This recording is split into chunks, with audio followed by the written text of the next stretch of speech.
حي على الفلاح.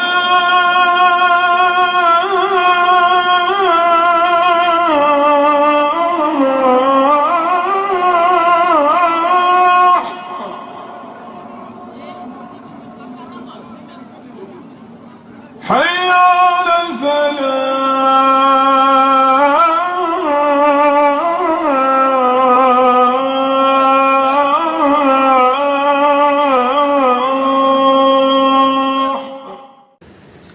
مسئلہ یہ ہے کہ اگر کوئی شخص کسی پر جھوٹی تہمت لگائے، کسی پر غلط الزام لگائے، تو ایسے موقع پر خاموش رہنا، چپ ہو جانا، اپنے آپ کو مجرم بنا لینا، یہ کوئی نیکی نہیں ہے، یہ کوئی دینداری کی بات نہیں ہے، بلکہ ایسے موقع پر اپنی صفائی پیش کرنا، اپنا دفاع کرنا، جھوٹی تہمت اور الزام کا جواب دینا، یہ اسلامی تعلیم ہے، یہ انبیاء کرام کی سنت ہے۔ آپ کو معلوم ہے کہ عزیز مصر کی بیوی زلیخا سیدنا یوسف علیہ السلام پر فریفتہ ہو گئی تھی، دیوانہ ہو گئی تھی۔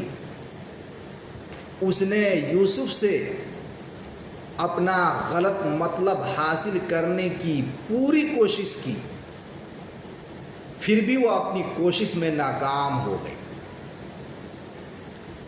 ایک مرتبہ کا واقعہ ہے کہ اس نے اپنے غلط مطلب کے حصول کے لیے تمام اسباب اختیار کر لیے، گھر کے تمام دروازے بند کر دیے، دروازے میں تالا لگا دیا، اور یوسف علیہ السلام سے اپنا غلط مطلب حاصل کرنا چاہا۔ یوسف علیہ السلام نے جب اس کی یہ حرکت دیکھی تو وہاں سے فوراً بھاگنا شروع کر دیا۔ زلیخا نے پیچھے سے یوسف کا دامن پکڑ کر کھینچا تاکہ ان کو روک سکے، لیکن وہ بھاگتے رہے۔ کرتے کا دامن پھٹ گیا، لیکن یوسف علیہ السلام وہاں نہیں ٹھہرے، نہیں رکے، دروازے سے باہر نکل گئے۔ ان کے ساتھ ساتھ زلیخا بھی پیچھا کرتے ہوئے دروازے سے باہر نکل گئی۔ وَاسْتَبَقَ الْبَابَ وَقَدَّتْ قَمِيصَهُ مِن دُبُرٍ وَأَلْفَ سَيِّدَهَا لَدَى الْبَابِ۔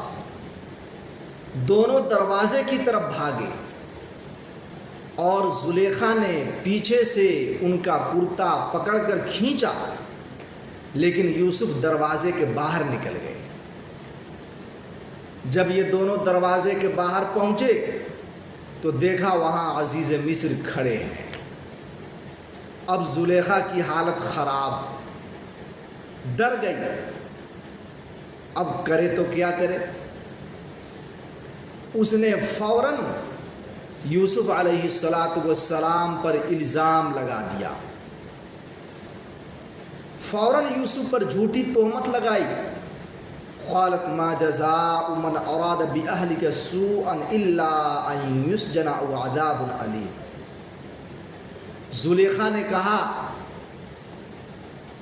جو شخص آپ کے اہل کے ساتھ غلط کام کرنا چاہے اس کی سزا اس کے علاوہ کیا ہو سکتی ہے کہ اس کو قید کر دیا جائے یا اس کو کوئی جسمانی سخت سزا دی جائے۔ یوسف علیہ السلام نے زلیخا کی اس حرکت کو چھپائے رکھا تھا، پردے میں رکھا تھا۔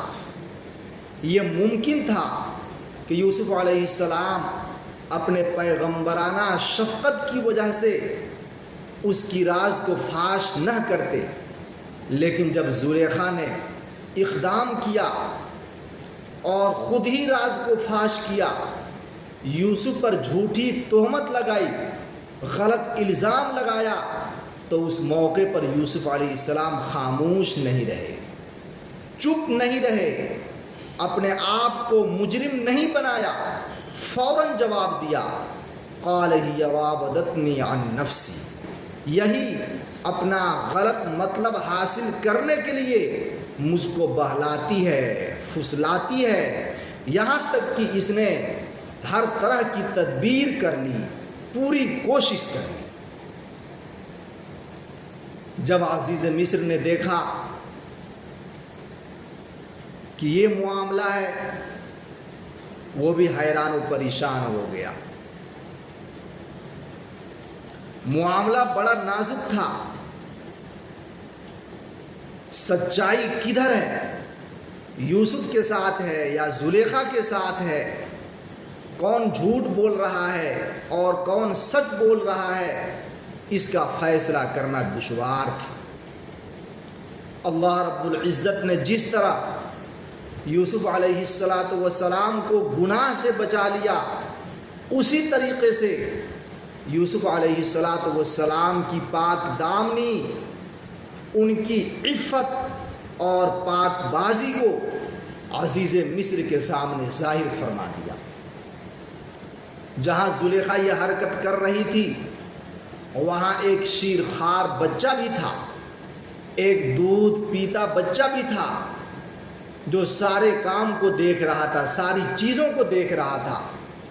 اللہ جل شانہ نے اس کو قوت گویائی عطا فرمائی، اور اس بچے نے عزیز مصر سے خطاب کرتے ہوئے کہا کہ اے عزیز مصر، اگر آپ سچائی کا پتہ لگانا چاہتے ہیں تو یوسف کے دامن کو دیکھیں۔ اگر یوسف کا دامن آگے سے پھٹا ہے تو یقیناً یوسف جھوٹے ہیں اور زلیخا سچی ہے، اور اگر یوسف کا دامن پیچھے سے پھٹا ہے تو زلیخا جھوٹی ہے اور یوسف سچے ہیں۔ وَشَهِدَ شَاهِدٌ مِّنْ أَهْلِهَا، اور زلیخا کے گھر والوں میں سے، اس کے اہل میں سے ایک گواہی دینے والے نے گواہی دی، اِن كَانَ قَمِيصُهُ قُدَّ مِن قُبُلٍ فَصَدَقَتْ وَهُوَ مِنَ الْكَاذِبِينَ، اگر ان کا کرتا آگے سے پھٹا ہے تو وہ سچی ہے اور یہ جھوٹے ہیں۔ وَإِن كَانَ قَمِيصُهُ قُدَّ مِن دُبُرٍ فَكَذَبَتْ وَهُوَ مِنَ الصَّادِقِينَ، اور اگر ان کا کرتا پیچھے سے پھٹا ہے تو یہ جھوٹی ہے اور وہ سچے ہیں۔ جب عزیز مصر نے یوسف کے دامن کو دیکھا تو یوسف علیہ السلام کا دامن آگے سے نہیں پیچھے سے پھٹا تھا، جس سے یوسف علیہ السلام کی پاک بازی، دیانت داری، امانت داری اور سچائی عزیز مصر کے سامنے ظاہر ہو گئی۔ یوسف علیہ السلام کے اس واقعے سے بہت سے مسائل معلوم ہوتے ہیں۔ ایک مسئلہ تو یہی کہ اگر کسی کے اوپر جھوٹی تہمت لگائی جائے، جھوٹا الزام لگایا جائے، تو ایسے موقع پر خاموش رہنا یہ کوئی دینی بات نہیں ہے، کوئی نیکی کی بات نہیں ہے، کوئی بزرگی اور شرافت کی بات نہیں ہے، بلکہ ایسے موقع پر اپنا دفاع کرنا، اپنے اوپر سے جھوٹی تہمت اور الزام کو دور کرنا، یہ انبیاء کرام کی سنت ہے، قرآن کریم کی تعلیم ہے۔ جیسا کہ زلیخا کے الزام پر یوسف خاموش نہیں رہے، فوراً جواب دیا، ہی راودتنی عن نفسی، اسی نے مجھ کو بہلایا، اسی نے مجھ کو پھسلایا، یہی اپنا غلط مطلب مجھ سے حاصل کرنا چاہتی ہے۔ اس کے علاوہ ایک دوسرا مسئلہ یہ معلوم ہوا کہ انسان کو گناہ سے بچنے کے لیے اپنی پوری قوت اور طاقت کو خرچ کر دینا چاہیے۔ زلیخا نے اپنے غلط مطلب کے حصول کے لیے تمام دروازوں کو بند کر لیا تھا، دروازے میں تالا لگا دیا تھا، پھر بھی یوسف علیہ السلام وہاں سے بھاگے، کیونکہ بھاگنا ہی ان کی طاقت میں تھا۔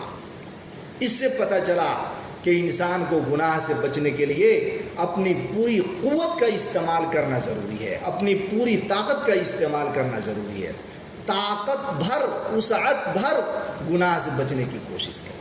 سیدنا یوسف علیہ السلام کے اس واقعے سے ایک تیسری بات اور تیسرا مسئلہ بھی معلوم ہوا۔ وہ کیا ہے کہ گناہ کی جگہوں میں کبھی رکنا نہیں چاہیے، گناہ کی جگہ کو چھوڑ دینا چاہیے، وہاں سے ہٹ جانا چاہیے۔ جیسے یوسف علیہ السلام وہاں سے فوراً بھاگنا شروع کر دیے۔ دروازے پر تالا لگا ہوا تھا، لیکن یہ یوسف علیہ السلام کا معجزہ کہ جب دروازے پر پہنچے تو تالا فوراً ٹوٹ کر گر گیا، خود بخود گر گیا، دروازہ کھل گیا اور یوسف علیہ السلام باہر نکل گئے۔